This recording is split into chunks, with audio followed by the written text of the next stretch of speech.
Hello everyone, this is Nilesh Kumar Gupta and you are watching NG physics classes. पिछले term से मैंने आप लोगों का चैप्टर नंबर 8 शुरू किया था, जिसमें मैंने आपको इलेक्ट्रोमैग्नेटिक वेव्स की डेफिनेशन बताई थी और साथ साथ मैंने characteristics of the electromagnetic waves बताए थे। ये सब लोग क्लियर है हम सभी को?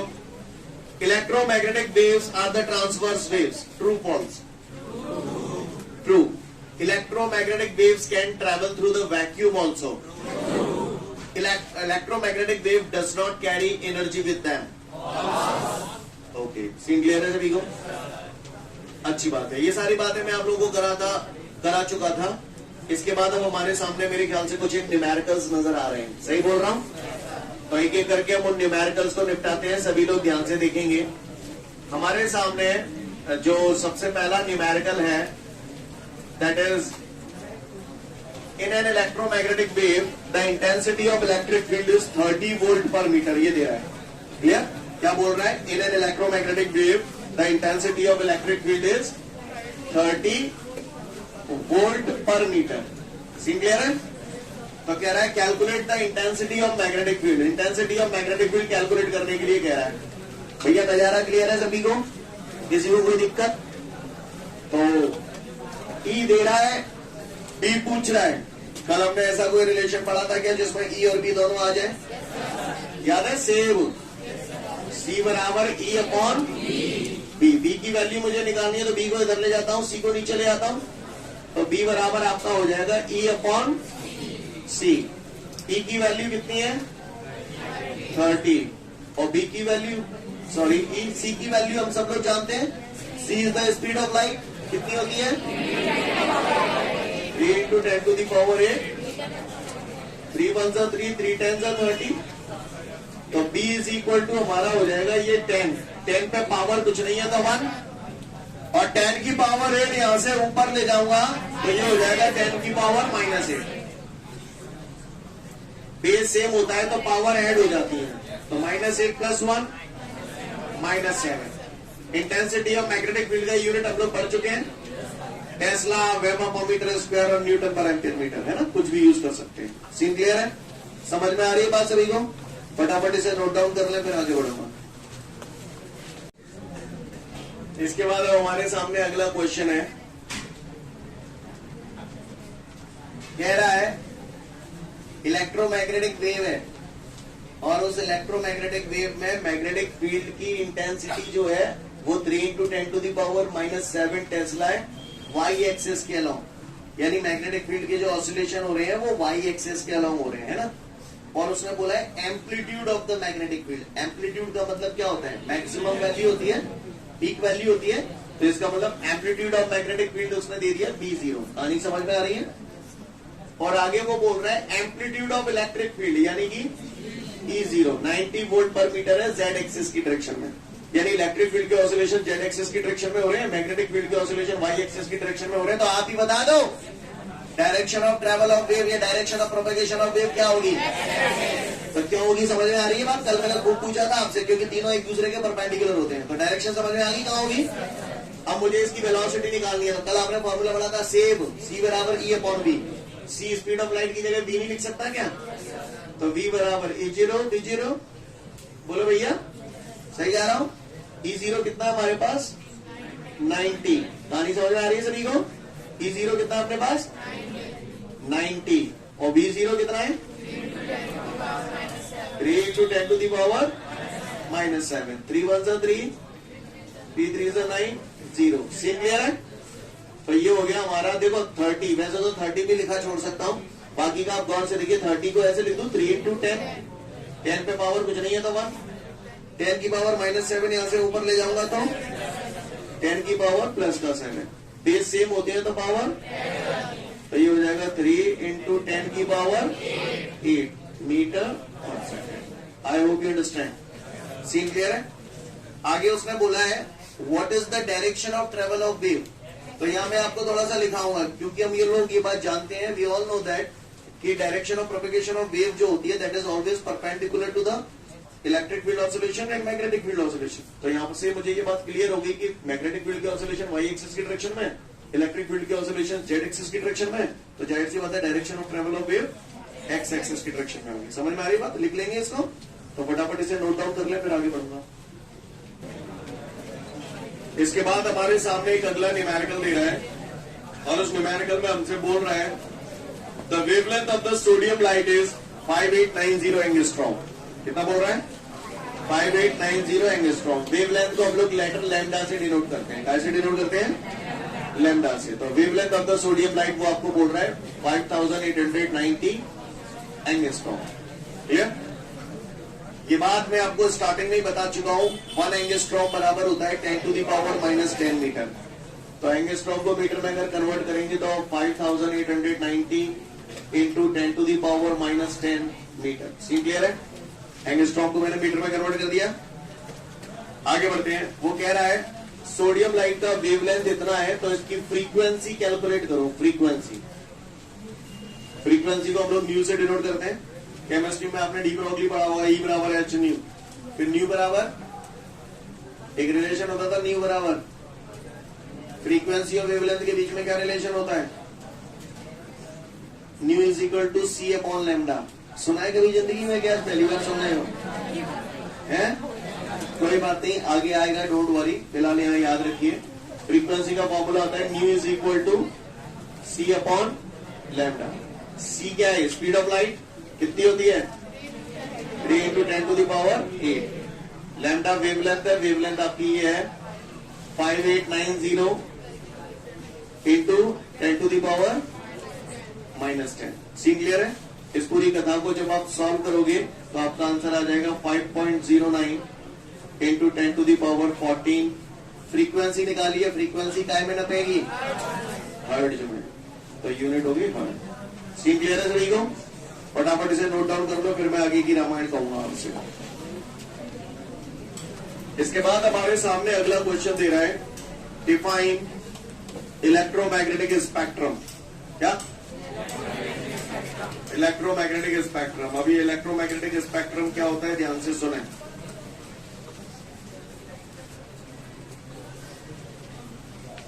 ये देख रहे हो आप?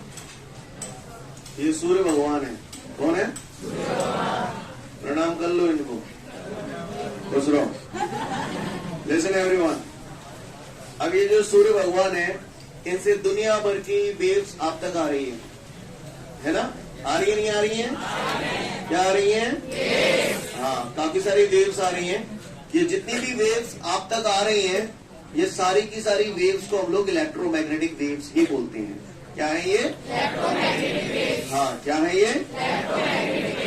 इनको अगर मैं इनके एक प्रॉपर ऑर्डर में लिखूं तो एक gamma rays, x rays, ultraviolet rays, visible light, infrared light, microwaves, radio waves. Clear?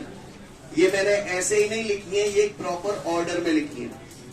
आप जिस स्कूल में पढ़ते हैं उसमें प्रेयर होती है। प्रेयर में बच्चों को एक लाइन में खड़ा किया जाता है। सबसे पहला बच्चा कौन सा होता है? जिसकी उम्र सबसे कम हो, है? जिसकी हाइट सबसे कम हो, है ना? फिर उसके बाद और बड़ा, फिर और बड़ा, फिर और बड़ा, फिर बहुत बड़ा। सही बोला? यानी उनकी लेंथ के असेंडिंग ऑर्डर में उनको अरेंज किया जाता है। सिमिलरली यहाँ से ये जितनी भी वेव्स आ रही हैं, इन सभी वेव्स की अपनी एक लेंथ होती है जिसे हम लोग वेव लेंथ बोलते हैं। क्लियर? इनको भी मैंने यहाँ पर एक प्रॉपर ऑर्डर में अरेंज किया है, और इनमें सबसे कम वेवलेंथ वाली जो वेव है वो ये है, और फिर उसके बाद मैंने उन्हें उनकी वेवलेंथ के असेंडिंग ऑर्डर में अरेंज किया। क्लियर है? समझ में आ रही बात? Gamma rays, x rays, ultraviolet rays, visible light, infrared light, microwaves, radio wave. Clear है? बात समझ में आ रही है? इसमें सबसे कम वेवलेंथ किसकी है?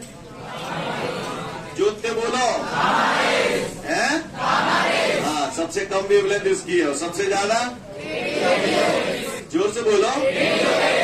हाँ, क्लियर? मान के चलो कोई 4 ऑप्शन तुम्हें दे दे, 4 ऑप्शन तुम्हें दे दियो, इनमें चारों में से जो 4 ऑप्शन दे दे इनमें, और पूछ ले कि कौन की वेवलेंथ सबसे ज्यादा है, तो बता पाओगे? या उसने पूछ लिया कि किसकी वेवलेंथ सबसे कम है, तो 4 ऑप्शन माने दे दे, वहां गामा रेज ने वहां एक जीवा ऑप्शन है, एक जीवा ऑप्शन है, एक 4 ऑप्शन जीवा रहे हैं, तो सबसे कम वेवलेंथ किसकी है? हाँ, तो ऐसे बोलना पत्ता बोल भी करो, है? क्लियर? और सुन लो, हवाले ताजा पड़ी है। न्यू बराबर सी अपॉन लैम्डा। चूतियों बता दो बता देगा नहीं बता देगा? बता देगा। फ्रीक्वेंसी न्यू बराबर सी अपॉन लैम्डा, और यहाँ पर मुझे साफ दिखाई दे रहा है फ्रीक्वेंसी और वेवलेंथ एक दूसरे के इनवर्सली प्रोपोर्शनल है। क्लियर? जिसमें सबसे कम वेवलेंथ किसकी है? वेवलेंथ इसकी सबसे कम है, तो इसका मतलब इसकी फ्रीक्वेंसी सबसे ज्यादा होगी। ये फ्रीक्वेंसी का कौन सा ऑर्डर है? असेंडिंग ऑर्डर है या डिसेंडिंग ऑर्डर है? रैपिटे के मारे, रैपिटे के मारे, रैपिटे के मारे पागल से हो गए तुम लोग हैं। हर रैपिटे में आंसर बदल देते हो कमीनो। मैंने क्या बोला था? वेवलेंथ का असेंडिंग ऑर्डर है। अब वेवलेंथ का अगर ये असेंडिंग ऑर्डर है तो फ्रीक्वेंसी का कौन सा हो जाएगा? मैंने अभी क्या बोला था? इसकी वेवलेंथ सबसे कम होती है ना, इसकी वेवलेंथ बहुत ज्यादा चुनचुनिया, तो इसकी फ्रीक्वेंसी सबसे ज्यादा होगी। क्लियर है? नहीं है पसंद? इधर आ जाओ। रेडियो वेव की वेवलेंथ सबसे ज्यादा असेंडिंग ऑर्डर में ना, और वेवलेंथ सबसे ज्यादा तो फ्रीक्वेंसी सबसे कम। तो ये कैसा ऑर्डर हुआ? Descending order. नहीं है मेरी बात है? कोई भी 4 वेव दे दो, तुमने जो पूछ रहे बता काय की फ्रीक्वेंसी ज्यादा है, काय की फ्रीक्वेंसी कम है, तो अपन तो चुप रह जाएंगे। बताएंगे ऐसे? बताइए, बताते हैं ऐसे हैं। क्लियर है? सन से ये जितनी भी इलेक्ट्रोमैग्नेटिक वेव्स हमें मिल रही हैं, उन सभी वेव्स को अगर उनकी वेवलेंथ के असेंडिंग ऑर्डर में अरेंज कर दिया जाए तो ऐसा करके जो स्पेक्ट्रम बनता है उसे हम लोग बोलते हैं इलेक्ट्रोमैग्नेटिक स्पेक्ट्रम। क्या बोलते हैं? क्या बोलते हैं? हाँ। सन से जितनी भी रेडिएशन हमें मिल रही हैं, जितनी भी इलेक्ट्रोमैग्नेटिक वेव्स हमें मिल रही हैं, उन सभी वेव्स को उनकी वेवलेंथ के अगर असेंडिंग ऑर्डर में अरेंज कर दिया जाए तो ऐसा करने से हमको जो मिलता है उसे हम लोग बोलते हैं इलेक्ट्रोमैग्नेटिक स्पेक्ट्रम। क्या बोलते हैं? हाँ। कौन सा क्रम? Electromagnetic spectrum. It is of 2 type. It is of, एक हो गए है विजिबल, एक हो गए है इनविजिबल। का एक हो गए है विजिबल, एक हो गए है invisible. Clear? Visible, invisible. Electromagnetic spectrum 2 type के होते हैं। एक होता है विजिबल इलेक्ट्रोमैग्नेटिक स्पेक्ट्रम या सिंपल विजिबल स्पेक्ट्रम बोल दो, और दूसरा इनविजिबल स्पेक्ट्रम बोल दो। आइए दिखाते हैं। दुनिया वालों, दुनिया वालों सुनने आओ। नलायकों, ये जो विजिबल लाइट है ना, विजिबल लाइट, विजिबल लाइट जिसे देख पा रहे हैं, वो लाइट जिसे हम देख सकते हैं उसे विजिबल लाइट बोलते हैं। और विजिबल लाइट में आते हैं आपके 7 रंग। बेजानी हपी नाला विबग्योर का। हाँ, कौन सा ग्योर? जी हाँ, जी हाँ मेरे भाइयों, विबग्योर। क्या? जे ओहो वाओ लहरा जाओ अलई चूतिया। क्या है ये? विबग्योर। सीन क्लियर है सभी को? Listen everyone. Visible light is the combination of 7 colours. Visible light की जो वेवलेंथ होती है वो होती है 4000 एंगस्ट्रॉम से 7900 एंगस्ट्रॉम। कितनी होती है? 7900 एंगस्ट्रॉम। सब याद कराऊंगा। 4000 का दुगना 8000 में 100 कम करते हैं वो तो है ना। एक रफ आइडिया समझ गया ना? ये आंकड़ा है, इससे बहुत कुछ याद होगा अपने को। 4000 को दोनों 8000, 8000 में 100 कम 7900। क्लियर है? जिंदगी भर पीस पे अटका रही हो, आगे बार पढ़ पाइयो गवाऊ। जो चवन्नी अठन्नी में रह जाओ वो जिंदगी भर वहीं में रह जाओ।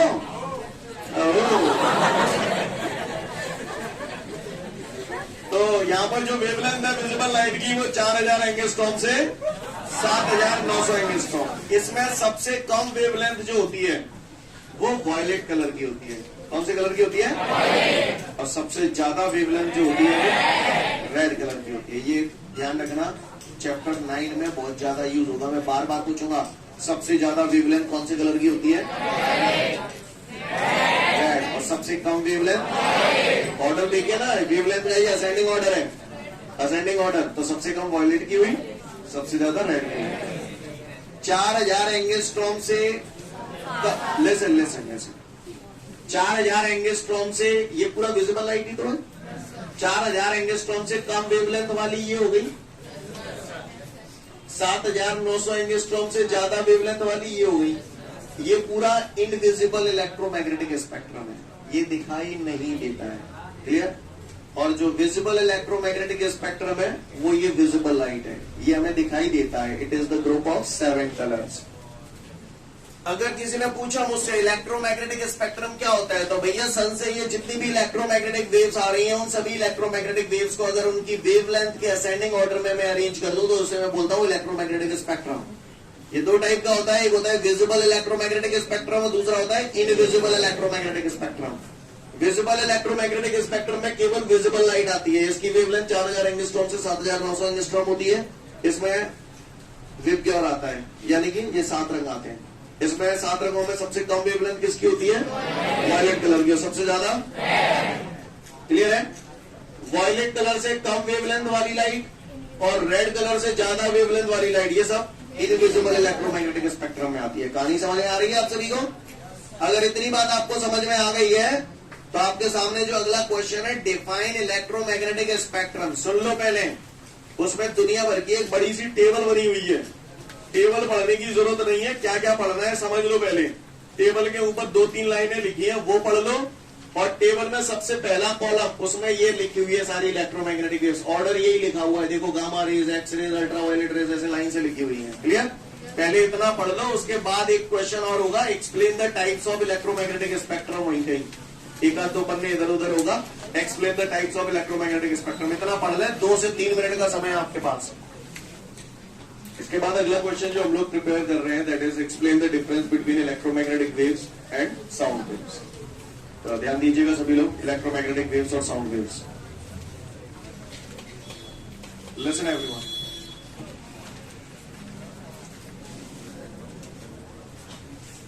इलेक्ट्रोमैग्नेटिक वेव्स और sound waves, electromagnetic waves and sound waves. Listen, electromagnetic waves वो वेव्स होती हैं जिन्हें एक जगह से दूसरी जगह जाने के लिए मीडियम की रिक्वायरमेंट नहीं होती। कल बताया था characteristics of the electromagnetic waves में, इनके लिए मीडियम की रिक्वायरमेंट नहीं होती। मीडियम इनको नहीं चाहिए, इनको चाहिए, क्लियर। इनको मीडियम की रिक्वायरमेंट नहीं होती, इसका मतलब ये हुआ कि ये वैक्यूम में से ट्रेवल कर सकती है, लेकिन ये वैक्यूम में से ट्रेवल नहीं कर सकती। बात समझ में आ रही है आप सभी को? सीन क्लियर है? आगे बढ़ता हूं।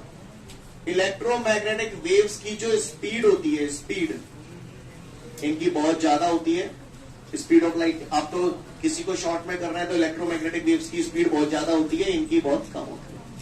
किसी को ज्यादा एक्यूरेसी पे काम करना है तो इनकी जो स्पीड होती है स्पीड ऑफ लाइट के बराबर होती है 3 × 10⁸ मीटर पर सेकेंड, और इनकी एयर में स्पीड होती है 320 मीटर पर सेकेंड। अलग अलग टेक्स्ट बुक पढ़ोगे अलग अलग वैल्यू मिलेगी, किसी में 320, किसी में 330, किसी में 332। ये 3 वैल्यू ज्यादा चलन में है। समझ में आ रही है बात? क्लियर है? तो एयर में साउंड की स्पीड इतनी होती है और एयर में इलेक्ट्रोमैग्नेटिक वेव्स की स्पीड इतनी होती है। कहानी क्लियर है? आगे बढ़ो। इलेक्ट्रोमैग्नेटिक वेव्स, कल जब आपने पढ़ा था, अगर आपको याद हो तो, electromagnetic waves are the transverse waves. कैसी वेव्स हैं ये? Transverse waves. इलेक्ट्रोमैग्नेटिक वेव्स जो होती हैं वो ट्रांसवर्स वेव्स होती हैं, और साउंड वेव जो होती हैं वो लॉन्गिट्यूडनल वेव्स होती हैं। क्लियर? अब ये वेव्स होती क्या है ये मैं आपको बताता हूं, ध्यान से सुनिएगा। जिन लोगों ने 11th पढ़ी है वो लोग ट्रांसवर्स वेव्स और लॉन्गिट्यूडनल वेव्स समझते हैं, जिन लोगों ने नहीं पढ़ी है वो लोग ध्यान से सुन लें। ट्रांसवर्स वेव्स और लॉन्गिट्यूडनल वेव्स होती क्या है? ट्रांसवर्स वेव्स इस टाइप की होती हैं, जैसा मैं पिक्चर बना रहा हूं बोर्ड पे, इस टाइप की जो वेव्स होती हैं ट्रांसवर्स वेव्स होती हैं। इसमें आपने देखा था जो ऑसिलेशन होते हैं वो ऐसे होते हैं, यानी direction of propagation of wave के परपेंडिकुलर है, direction of travel of wave के परपेंडिकुलर ऑसिलेशन होते हैं। कल आपने इलेक्ट्रोमैग्नेटिक वेव का फिगर भी तो ऐसे ही बनाया था। तो इलेक्ट्रोमैग्नेटिक वेव्स कैसी वेव्स हुई? Transverse waves. ये ट्रांसवर्स वेव्स हैं। लॉन्गिट्यूडनल वेव्स ऐसी होती हैं,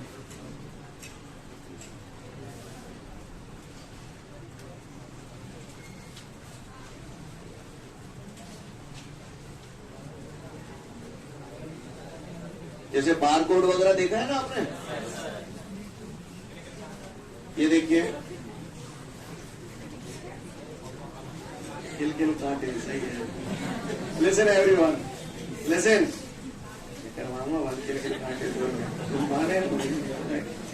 लिसन एवरीवन, यहां पर जो लॉन्गिट्यूडनल वेव्स होती हैं वो इस टाइप की होती हैं। इसको थोड़ा समझने की कोशिश करें। ये तो आप समझ गए ना, यहाँ पर जो ऑसिलेशन होते हैं इलेक्ट्रिक फील्ड और मैग्नेटिक फील्ड के, वो direction of propagation of wave के परपेंडिकुलर होते हैं। ये बात आपको समझ में आ गई होगी, राइट? यानी इलेक्ट्रोमैग्नेटिक वेव जो होती है that is made by the oscillation of electric field and magnetic field in perpendicular planes and also perpendicular to the direction of propagation of wave. ये बात तो आपको सभी को समझ में आती है। इसको थोड़ा समझने की कोशिश करिएगा, तभी पॉइंट आपको याद होगा, अदरवाइज दिक्कत आ जाएगी। मान के चलिए ये लाइन लगी हुई है, ठीक है? ये लोग बिजली का बिल भरने जा रहे हैं और ये काउंटर लगा हुआ है, समझ गए? ये काउंटर लगा हुआ है, यहाँ पर सब लोग बिजली का बिल भरने जा रहे हैं। आप मुझे बता सकते हैं ये लाइन किस तरफ जा रही है? इस तरफ जा रही है। तो this is the direction of travel of wave, direction of travel of wave. और ये जो बंदे लगे हुए हैं ना लाइन में, these are the particles of the medium. क्या है ये? Particles of the medium. जब ये लाइन आगे ट्रेवल करती है तो हिंदुस्तानी लाइन बगैर धक्का मुक्की के तो पूरी होगी नहीं। 4 कदम आगे 2 कदम पीछे, फिर 4 कदम आगे फिर 2 कदम पीछे। तो यहाँ पर मीडियम के पार्टिकल जो ऑसिलेट कर रहे हैं वो direction of travel of wave की डायरेक्शन में तो ऑसिलेट कर रहे हैं, लेकिन यहाँ पर oscillation direction of travel of wave के परपेंडिकुलर है। नहीं है मेरी बात समझ? यानी मेरा कहने का तात्पर्य यह है कि लॉन्गिट्यूडनल वेव जो होती हैं उनमें मीडियम के particle direction of travel of wave की डायरेक्शन में ही ऑसिलेट करते हैं। कहानी समझ में आई जो बोल रहा हूँ? सीन क्लियर है? और यहाँ पर परपेंडिकुलर होते हैं। कोई दिक्कत? एक खास बात और जो अभी आपको समझ नहीं आएगी, जब चैप्टर पढ़ाऊंगा 10 वेव ऑप्टिक्स, वहां पर आपको ये बात समझ में आएगी। जो ट्रांसवर्स वेव्स होती हैं, जो ट्रांसवर्स वेव्स होती हैं वो पोलराइजेशन के फिनोमेना को शो करती हैं, और जो लॉन्गिट्यूडनल वेव्स होती हैं वो पोलराइजेशन के फिनोमेना को शो। तो चूंकि इलेक्ट्रोमैग्नेटिक वेव्स ट्रांसवर्स वेव्स है, इस वजह से वो पोलराइजेशन के फिनोमेना को शो करती हैं, जबकि साउंड वेव लॉन्गिट्यूडनल वेव्स है, इस वजह से वो पोलराइजेशन के फिनोमेना को शो नहीं करती हैं। कहानी समझ में आ रही है आप लोगों को? ये पॉइंट आपको क्लिक नहीं किया होगा, बाकी के सारे क्लिक कर गए होंगे। क्लियर? मैं एक बार फिर से बोल रहा हूँ, इलेक्ट्रोमैग्नेटिक वेव वो वेव होती है जिनके लिए मीडियम की रिक्वायरमेंट नहीं होती है और वो वैक्यूम में भी ट्रेवल कर जाती है। साउंड वेव वो वेव होती है जिनके लिए मीडियम की रिक्वायरमेंट होती है, ये वैक्यूम में ट्रेवल नहीं कर सकती। इलेक्ट्रोमैग्नेटिक वेव्स की स्पीड बहुत ज्यादा होती है, इनकी बहुत कम होती है। इलेक्ट्रोमैग्नेटिक वेव ट्रांसवर्स वेव्स है, ये लॉन्गिट्यूडनल वेव्स है। इलेक्ट्रोमैग्नेटिक वेव्स इलेक्ट्रिक फील्ड और मैग्नेटिक फील्ड के ऑसिलेशन से मिलकर बनती है, और ये oscillation direction of propagation of wave के परपेंडिकुलर होती है। और साउंड वेव में मीडियम के जो पार्टिकल होते हैं वो direction of travel of wave की डायरेक्शन में ही ऑसिलेट करते हैं। कहानी समझ में आ रही है? और electromagnetic wave shows the phenomena of polarization, but sound wave does not show the phenomena of polarization. Scene clear है? फटाफट डिफरेंस पढ़ लो, 2 मिनट का समय आपके पास, उसके बाद पढ़ूंगा। ठीक है, तो आज के लिए पर्याप्त है। Thank you everyone, have a great day.